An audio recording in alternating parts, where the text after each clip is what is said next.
Hi, everyone. My name is Benno Papari, and this is the Songwriters on Process podcast. Since 2010, I've interviewed over 300 songwriters about, well, their songwriting process. I don't care about favorite cities, tour stories, favorite foods, or anything like that. My goal has always been to treat songwriters the same way that we treat poets and more traditional prose writers. They are writers, plain and simple.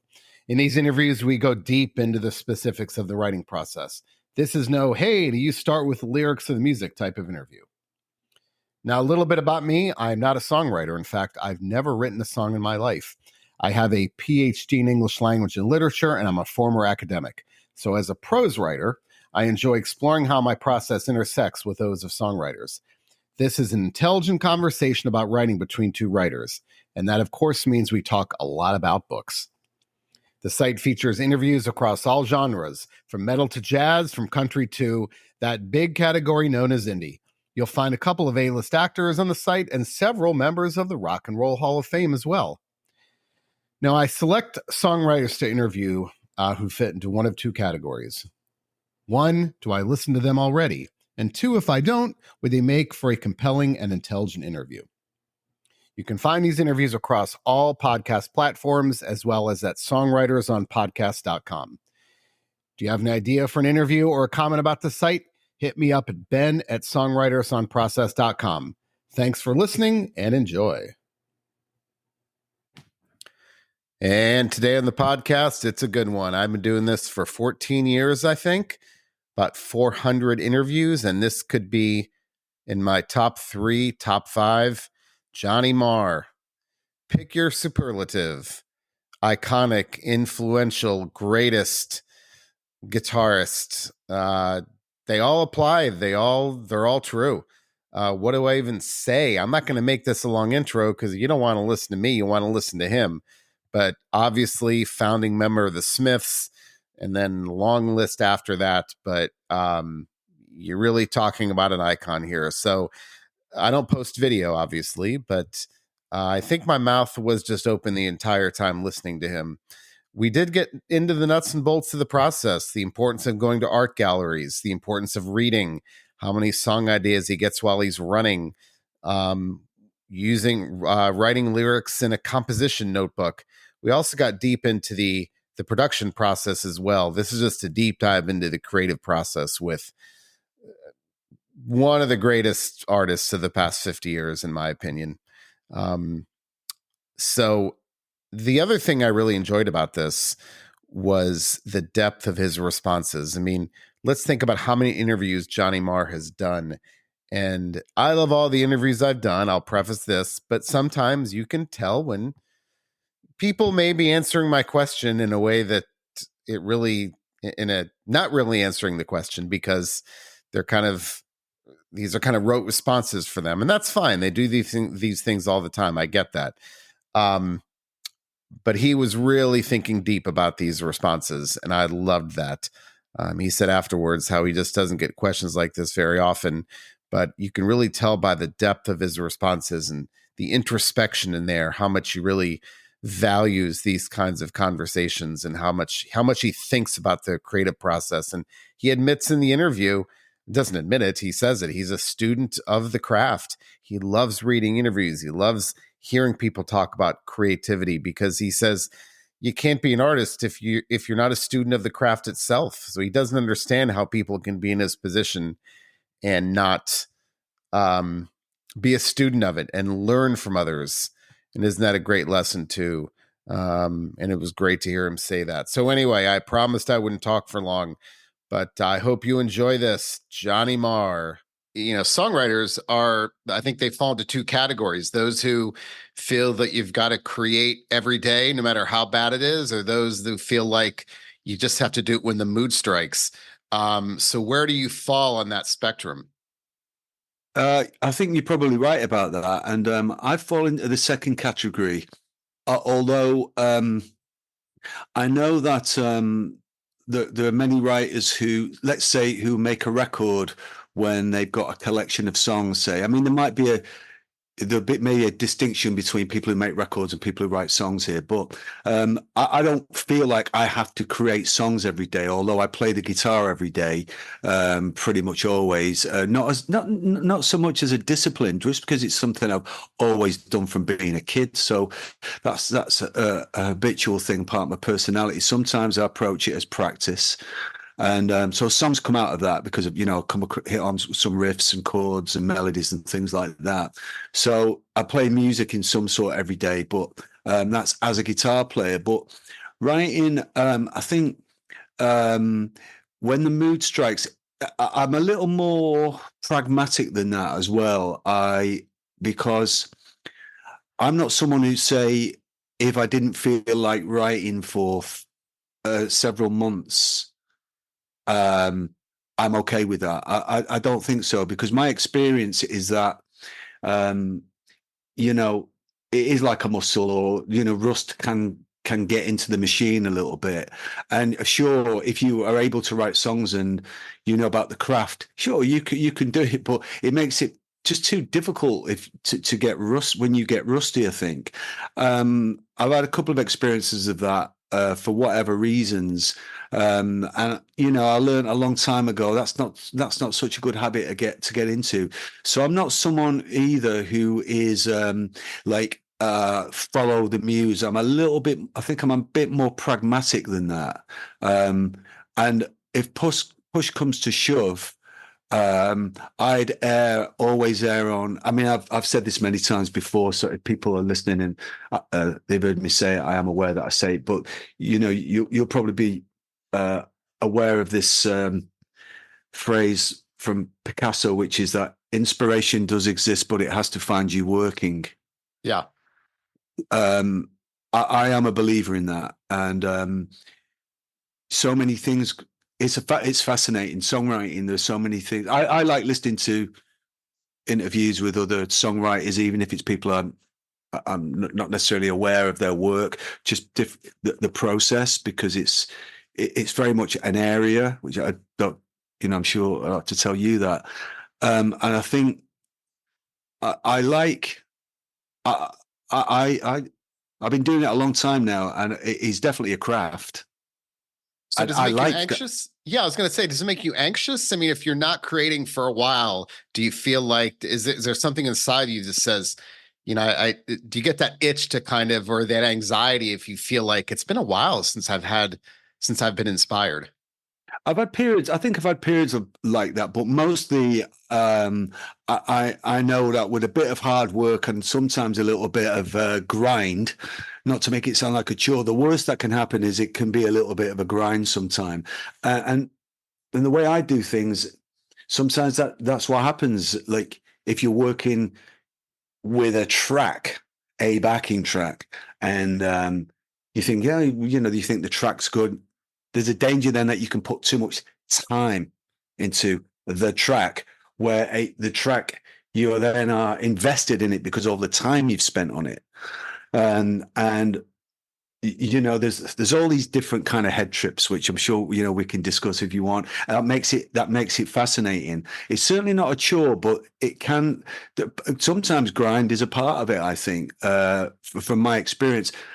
I think one of the things, I am aware that I've worked with so many different writers. I've done so many different collaborations. Um, as I've got older, I draw from.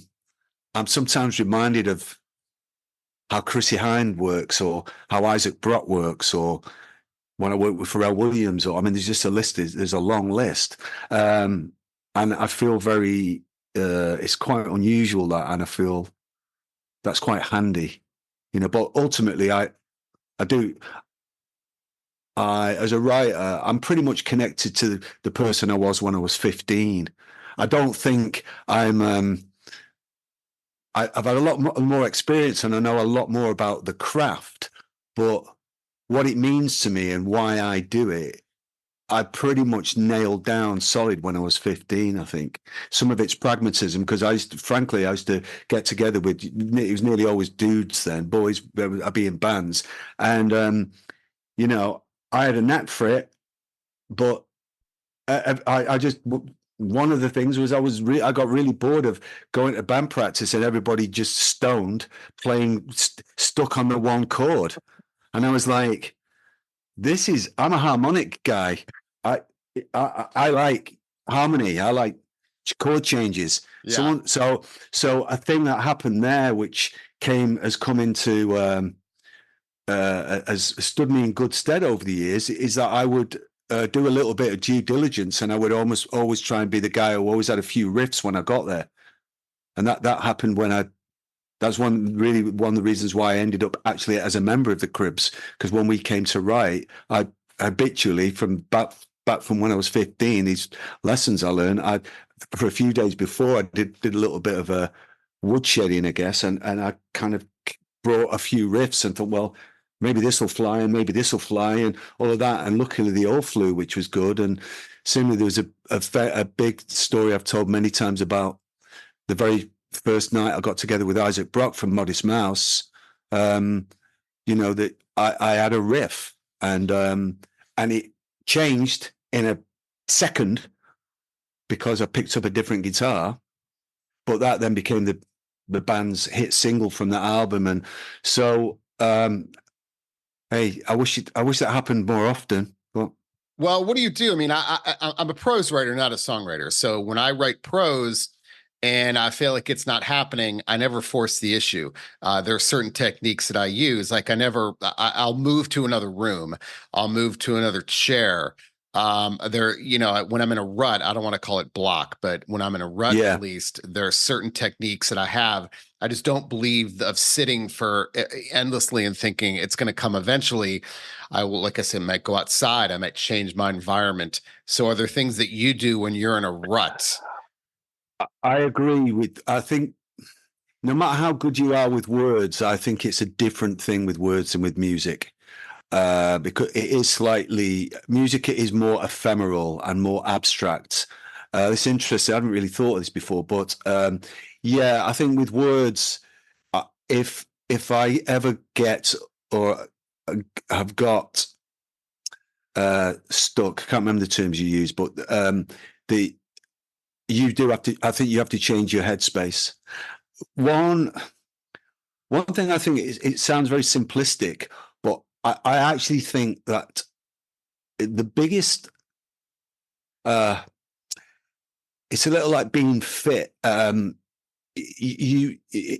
think if you keep your like a furnace inside you, if you like, of being interested, and that's a little bit like groundwork and trying to keep yourself inspired, because obviously this uh magic, the idea of the muse and inspiration, this magical thing, it is it can be slightly esoteric and it can be ephemeral and all of those things.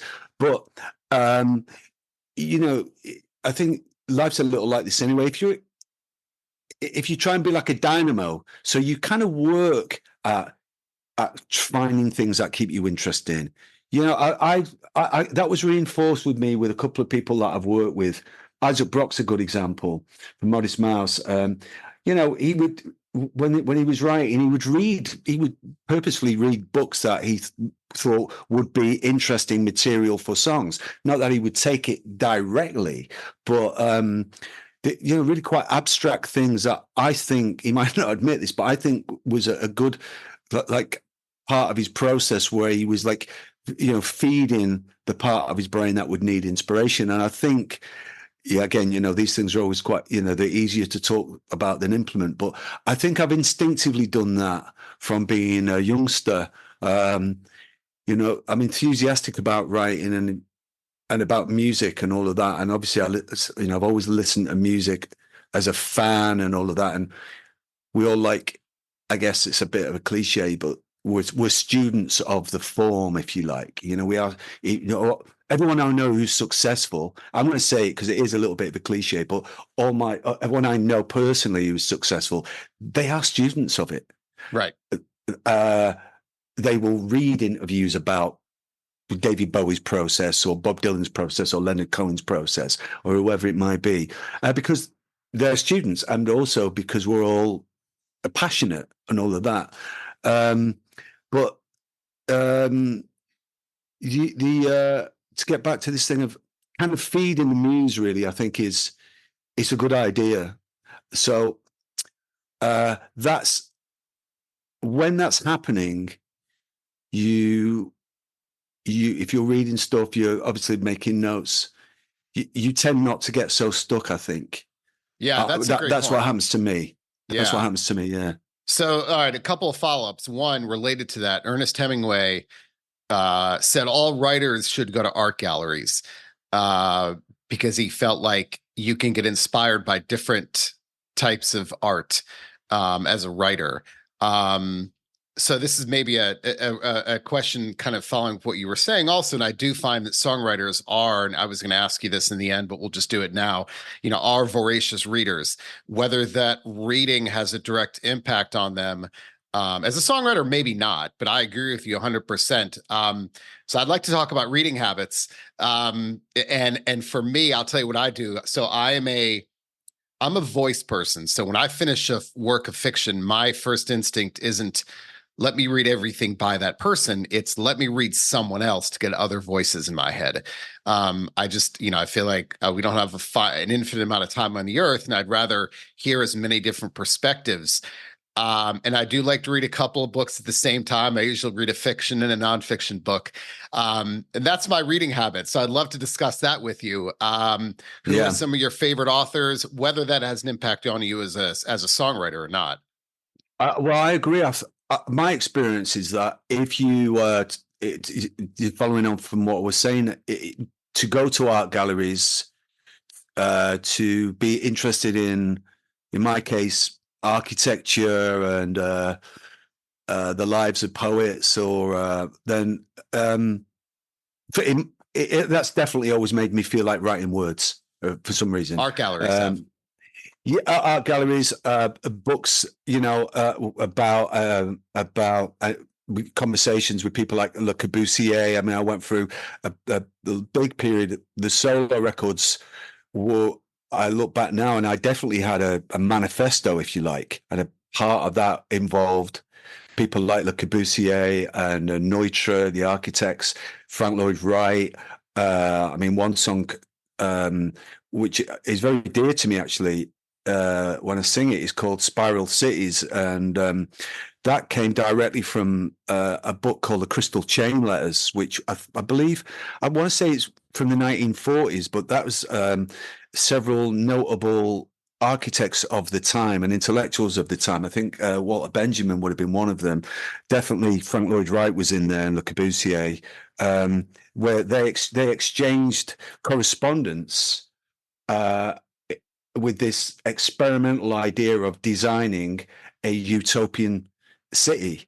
And it ended up, one thing led to another. The fascinating letters, where quite quickly this utopian city they were virtually designing became why it's called the Crystal Chain Letters, was a glass city in the sky.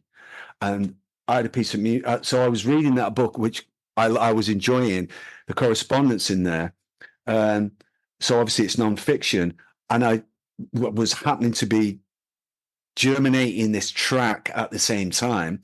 So I called the song Spiral Cities. And then the song took on this idea of this utopian city in the sky, which might sound a little fanciful, but I was part of the manifesto, which I don't want to let go of entirely, was when I first started with the solo band 10 years ago, was to try and avoid singing as much about my inner life and my inner feelings as possible, actually, which is a whole other subject. But so architecture, another example, I had a song on the second album, Playland, called Dynamo. And I had this tune, a melody. I was scat singing. I had this backing track that was sounding quite exciting, and I thought it should kind of sound like not generic, but the song needed to, the words needed to fit, and needed the song had a real kind of flowing, kind of breezy drive to it. So I thought, well, it should sound almost like a conventional pop song, which is usually about love. But I didn't really want to start singing about a person, so I went and stood underneath the building, which is called the Gherkin in London. It's a beautiful big glass structure. Yep, know what it is. And I was running, and I went and I stood underneath it, and I got some lines, and I sang this kind of, some of the song is like a love song to this building, really. And that helped me, again, this is where craft comes in. It helped me circumvent. I felt okay about singing a song about a building. It felt a little too generic singing a song about a person. So I ended up writing a love song, which is kind of, so it did the trick for the song. You would think it's a power pop love song, but I'm actually singing pretty much entirely about a building. So I quite liked now, even if that isn't apparent to the listener, it was a little bit of an intellectual game that kept me, when I sing it live, I quite like it. I think that's quite clever. Yeah. So I think writing songs, there's a lot of those things where you have to kind of, you can either be getting feelings out, and which, as I say, I've sort of loosened it a little bit now, but I try to avoid that. And there's a reason why it's changed somewhat. But you can also be kind of playing word games. And I have a very simple, I've learned, it's been a fascinating sort of 10 years, because I kind of learned that when I'm on stage, as I sing, if a few lines come out that make me kind of uncomfortable because they're a little cheesy or a little clunky or a little ordinary, that's not good. So in other words, I'm not trying to compete with Bob Dylan, or I am inspired by and aspire to be my version of Lou Reed or my version of Peter Perritt from The Only Ones, or whoever is in my head at the time. But at the same time, I also have this I'm okay with, like, hey, listen, these songs I've been writing, when I'm on stage, do I feel, can I commit when I sing them? Yeah. And I think, well, okay, that's a good starting point. That's okay, because that's not a given. Right. But with the reading stuff, my friend PJ Harvey, Polly introduced me to a writer, a Canadian current writer called Anne Carson, who's a novelist, who's an award-winning novelist. Her technique and her style is really interesting.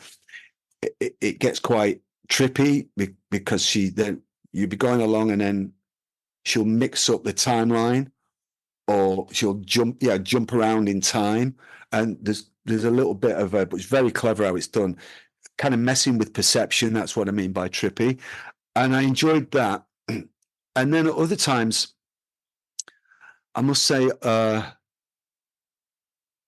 essayists, I've Joan Didion. I like being a fan, Joan Didion, let me think, Susan Sontag. Now, none of my songs sound like Joan Didion or Susan Sontag, but if I try and write things where the sentences run long from one to another, I go, William Burroughs, great. So, yeah, it's funny. I've got some quotes up here by writers that I'd like your take on as a songwriter. And one of them is a William Burroughs quote. So what a great segue. So here's what William Burroughs says. There is only one thing a writer can write about, and that is what is in front of his senses at the moment of writing. So I'll repeat that. There is only one thing a writer can write about, and that is what is in front of his senses at the moment of writing. So I interpret that as him saying, you can't write with distance. Like Hemingway always said he could never write about Paris when he was in Paris. He could never write about Spain when he was in Spain. He needed distance. But I hear Burroughs saying it's got to be the immediacy of that moment. You can't have that distance. So I'm curious. Why? What's your take on that? I'm more with distance, really. I'm more kind of conceptual, if you like. Although, again, great thing about about songs, as you know. There have been a couple of instances where the music, if the music was written beforehand, which it usually is in my case, demanded that I not be conceptual and I sing something from the heart. Mm-hmm. But it was, I mean, obviously you can get around, you'd have to go, I am feeling this today. So for example, I would have intellectually, I would have liked, if you would have asked me 6-7 years ago, I would have gone, look, and in fact, I was saying, why is everybody singing about adversity? I get it, but why is everybody vomiting their inner world in not a very, very interesting way? What is this, like, imperceptible adversity that we're all 60,000 of us standing in this field? Why is everything about the sky and we can make it, and all these platitudes? Now, I don't mean to be elitist or a snob about that, but I was sort of going, when I was coming up, Brian Eno was singing like Needles in the Camel's Eye and A Baby's on Fire and The King's Lead Hat.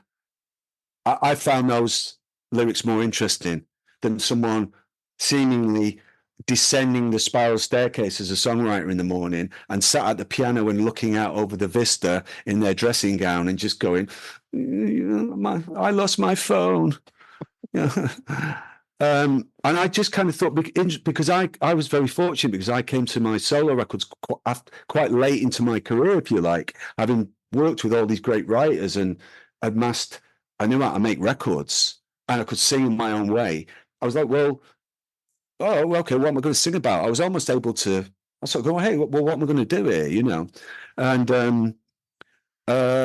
I was like, well, I was thought about the bands I came up with, Susie and the Banshees, I mentioned Brian Eno, she was singing like, Spellbound. I thought, what a great title, So, and as I say, I was almost going, I know what I don't want to be. I don't want to be everything be about my inner world. And also, to be fair, there are people who do it much better. So why don't I had this almost blank canvas with my solo career, if you like. Yeah. I could come up with these tunes and melodies. I was like, okay, what's me and my band going to be? And what will keep me interested? It doesn't have to be really, really earnest. I was fighting against that. So I thought, okay, that's where I'm at. But I didn't anticipate. So every album, so at the end of my first album, that Messenger, I did all of this, and I was happy with. I had a song called "Word Starts Attack," which was just kind of to do with modern culture. I had a song called "European Me," which amazingly, absolutely kind of anticipated Brexit, which I had no idea about. Obviously, that was a weird coincidence. I had this song called "The Messenger." None of it was about I feel this, I feel that. But when I got to the end of the album and I completed, I think it was 11 songs, I had this feeling of like, I was like, you need to sing something personal. You need to flip back. It's too conceptual. And once I have an idea, once something hits me, if it's a strong idea, good or critical, I once I've heard it, I can't forget it.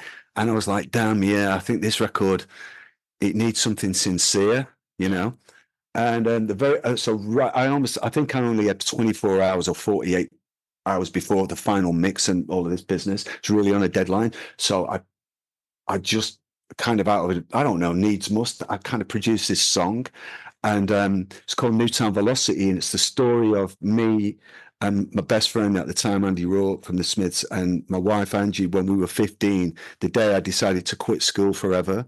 And I walked around town with us, and I painted this picture of our future.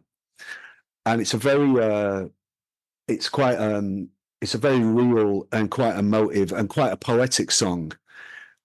It's probably one of my most popular songs that people like.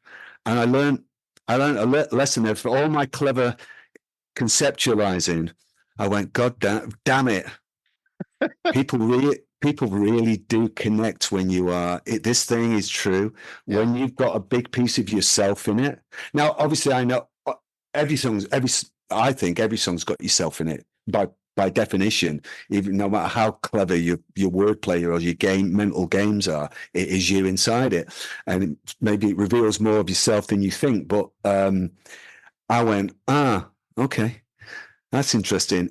And then it happened again on the next record where I produced a piece of music then, and I was like, this is another one of those where I've got to be real.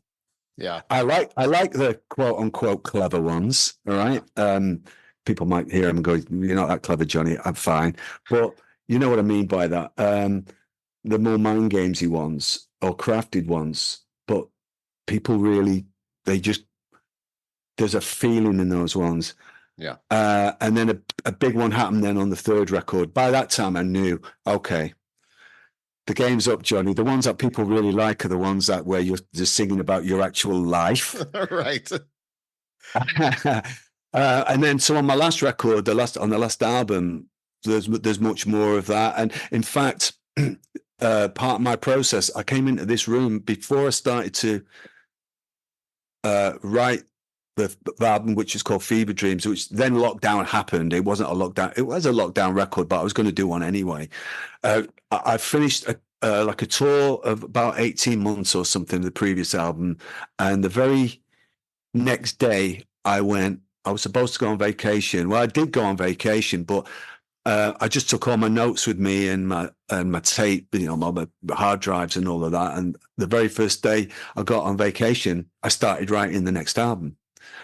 And that voice or that,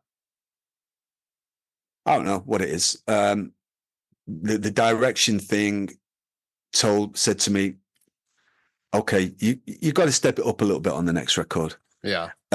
You've got to step it up, just to prove something to yourself. And the boxes it's got to tick. As always for me, it's got to be the audience who I feel very grateful for and have a good connection with. I want them to relate to it. I think it's important, or at least be intrigued by it or engaged by it. So I do consider them. But I thought, well, okay, after what I've just told you about the previous three records, I was like, that you're going to be revealing more about your inner life on this record. And if you don't, you failed the test. Yeah. So I'd like to talk about the nuts and bolts of the process. So I had Jerry Harrison of the Talking Heads on the podcast about a month ago, and he says that he loves to write lyrics with a felt tip pen because he loves the feeling of the scraping of the pen on the paper. And he engages with the words when he has that organic connection to the paper because you actually feel the scraping. So I guess this is a couple of things when it comes to writing lyrics. Are you a pen and paper person or a computer person? And then I'd like to just hear about, are there certain times of the day when you feel you're more effective? Like I'm a morning person. This is where I do my work, but it's never where I do my writing. I need to separate those things. So I will never, I'll never write. I have a certain chair I like to write in, but I'd never write and revise in the same chair. So those things are separate. I agree. So anyway, I'd love to hear how particular you are. Let's talk about that writing utensil, but also in general, that environment, because I read these articles with these interviews with the writers in the Paris Review, and they're pretty specific about their routine. So anyway, with that. I have to say that my writing is definitely nighttime, and the revising and the editing, and that is quite crucial because the changing of a word here or there when you're in daytime mode can be even more profound or significant. It can be, but in the editing mode. But the actual writing, the concepts, the phrases that are unusual, they tend to happen at night, and I'm quite extreme in that. They often happen in the night, in the middle of the night. I spent years after the Smiths. In the Smiths, I was a very nocturnal person. It was, quiet, and but I was just writing music then. And as I got older, I thought, oh, I'm glad those days are behind me, because I want to function like like a regular human being, right? But the people around me, my family and the band and stuff, will tell you that when I'm actually in writing an album mode, I'm a little scatty, and I tend to wake up in the middle of the night, or not be able to sleep, and lay around, and phrases come to me. So I write that down with a pen and paper by the side of the bed, like a lot of people traditionally do that. And then the next day, I then put that on the laptop, and I actually like the process of the laptop. I have actually more distance than I do when I'm hunched over with a pen and paper. So I think it gives me a physical distance. It gives me a sort of editorial kind of perspective, I think. And I also like moving words around and lines around from verse 1 to verse 2, kind of almost like Sudoku. Maybe it's not Sudoku, or Tetris or something. And but I'm very conscious of balancing a sort of muse-like could I put it? I like the balance between objectivity and inspiration. And quite often I'll drink too much caffeine, and I'll be going, right, I'm onto something here. And so I like that about word processors, the kind of shifting lines around. But what I'm saying is about the objectivity. It's important to have that freedom where you think like you're playing a game, but kind of half of my brain is going, you're writing a song here, Johnny. Is this a good listen? Is this a good listen? Is this a good listen? I don't just let my imagination get so carried away. It's the record producer in me.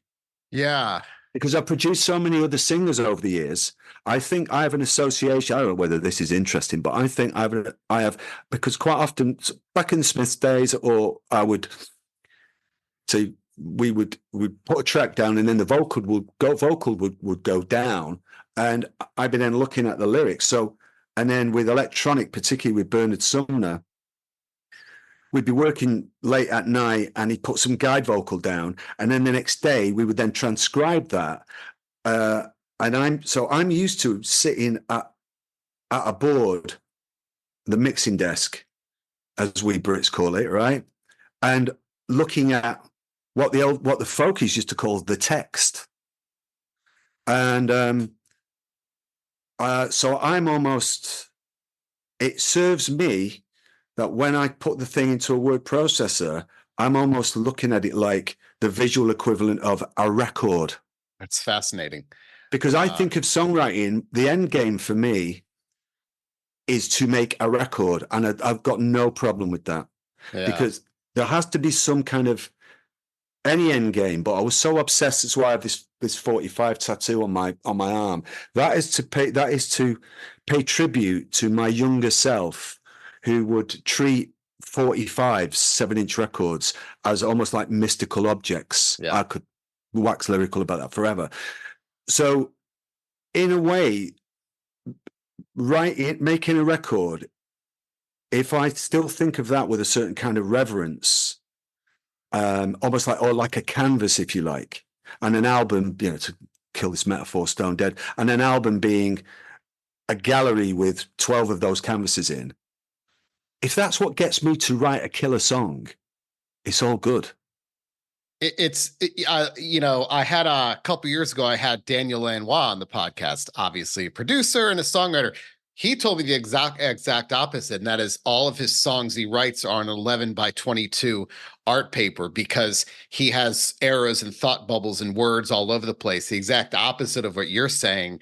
His stuff was all over the map, and there was no linear sense at all to it.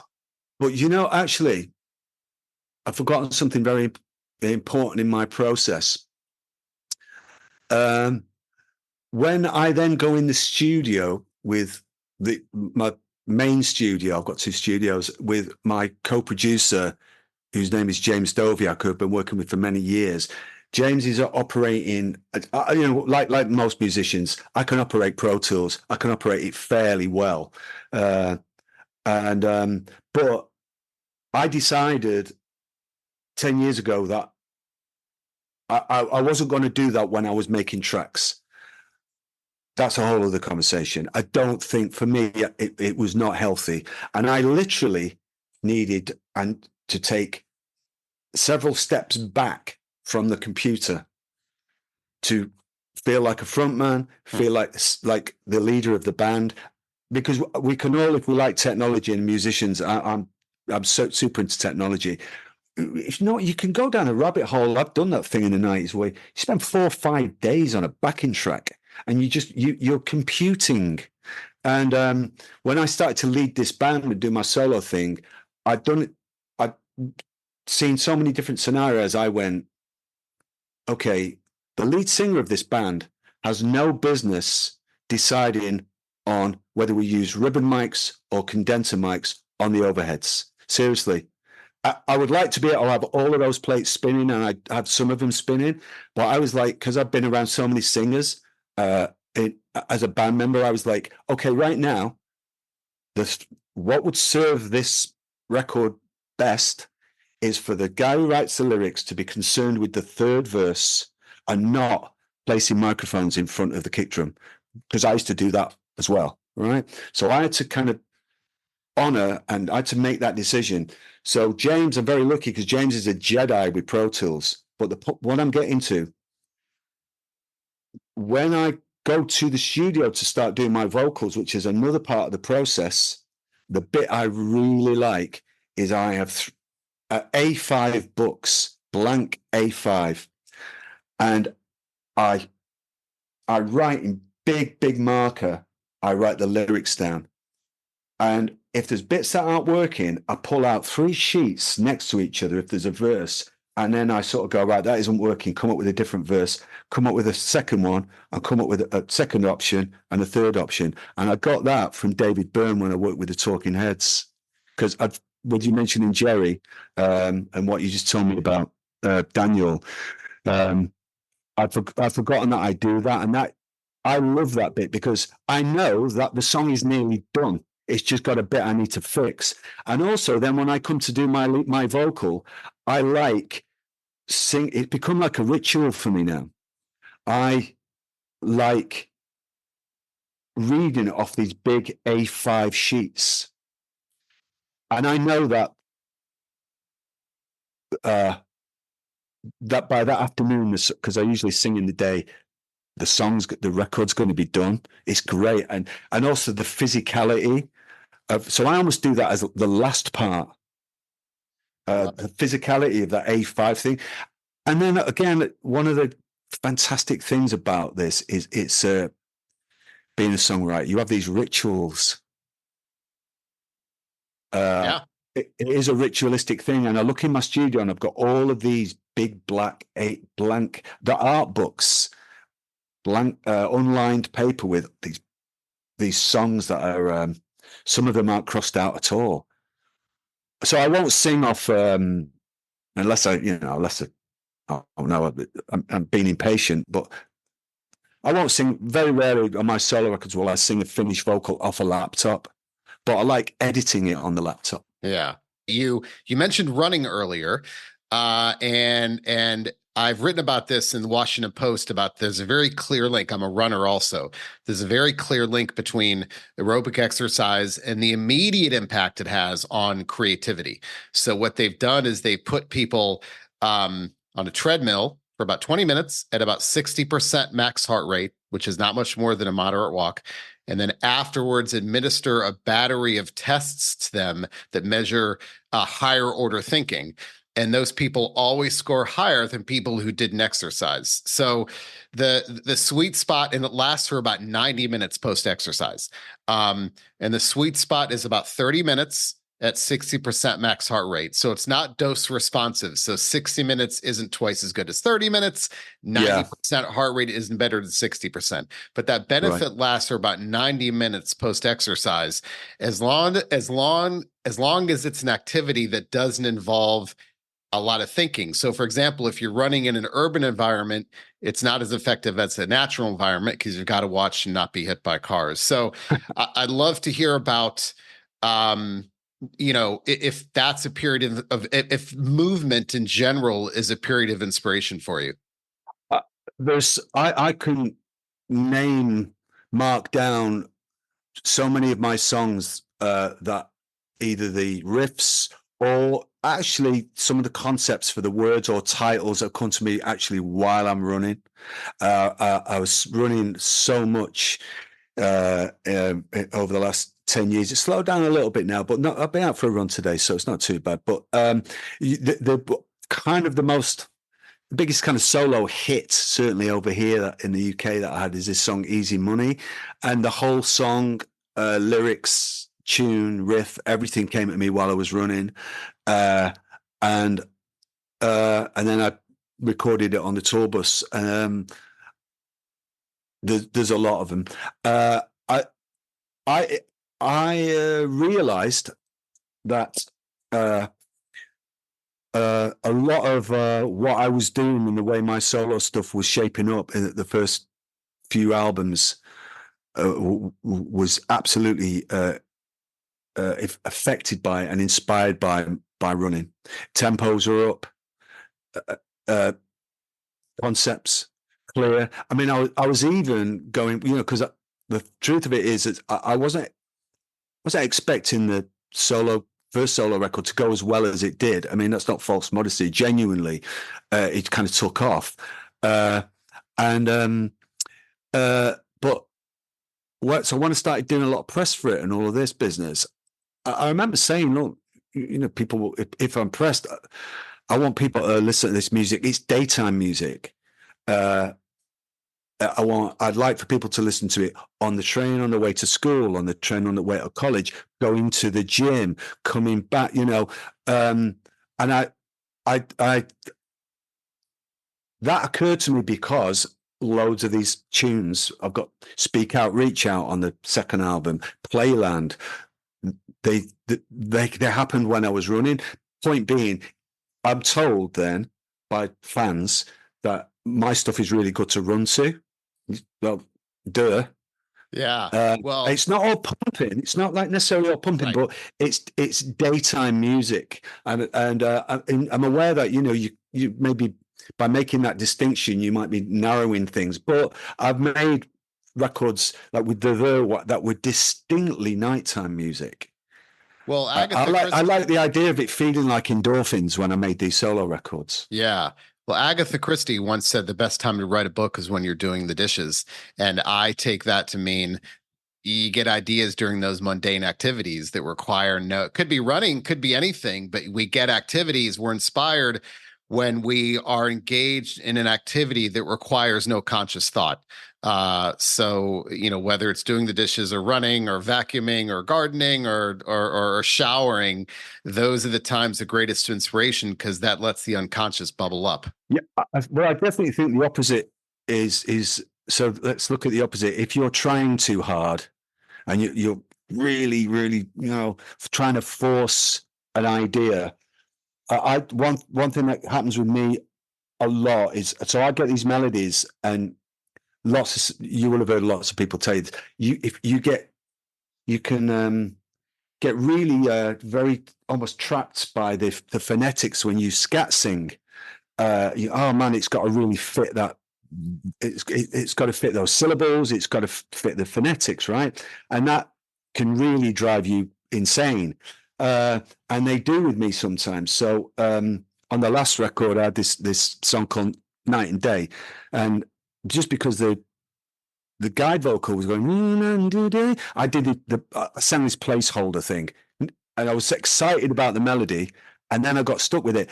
But what I did was I spent weeks on this really simple thing, really simple concept, just going, I cannot call this song Night and Day because it's just got to be smarter than that. It can't.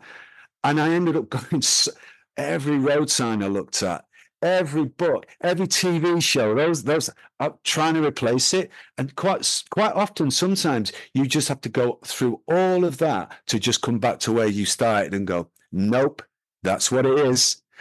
And then one of the last little story to tell you though is this thing like in the middle of the night. So this song Spirit, Power and Soul off the last record, you know, I had the track again. I was singing some sort of scatty sort of singing, and it was really on my mind. This is what I mean about my family and my wife in particular, my brother and stuff. They'll say, you know, I'm a little scatty when I'm writing because it's the most important thing to me, more important than where I've left my keys, where I've left the dog. This chorus is driving me crazy, right? Because it's nearly great, and I woke up I fell asleep with an audio book on about history, and I woke up at 3 o'clock in the morning, and I just went Spirit, Power and Soul, Spirit, and I just kind of went, has Curtis Mayfield not already done that? That's got to be a Sly Stone compilation album or something, really? And but the point is it. If I'd have been sat around during the day and going through books or going through my notebooks and really trying and trying and trying, I might have thought, no, it just sounds too much like a Curtis Mayfield Spirit. But it came in the night and it was in the middle of nothing. I was just like, and I was delirious. So that went down in the notebook, written down with the pen like that. And the best of album called Spirit Power because of it. And I still go, really? No one's written a song called Spirit, Power and Soul? Really? So it doesn't have to be the most original thing. It's just got to sound right with the music. And also it's got to be what me and my band are about. Yeah. I wouldn't. So what comes to mind? Leonard Cohen. I like that the machinations of being a songwriter and being a band leader and being in a band. And I talked earlier about being a student of. I don't think Johnny Marr band should have a song, an album, and you look on the back that says "Bird on a Wire." It's not me. It's not me. It's not what I'm about. But I love Leonard Cohen. You know, so I love that about bands, and I don't want to make out that it's really that it's all that you can design everything. You can't. But I like that. To come back to where we started, the craft of it. I think there's nothing. I think that's to be honoured. The craft of it is. I should have a song called Dynamo. It just sounds right, and I like that. My titles, my band, and like Blondie, Blondie should have a title that says Union City Blue on it or Atomic. Nothing wrong with that. And that's where pop culture, I mean, I love Aldous Huxley, he's my hero, right? And I love Rumi, and I said Joan Didion, I love great writers, all that. But what's great about why I'm passionate about the area that I'm in, being a songwriter as opposed to profound, amazing literature, Goethe or whoever, is that there's titles like Atomic and Union City Blue. And I love that about pop culture. That kind of commercial word, rolling in the deep. It's a nice phrase.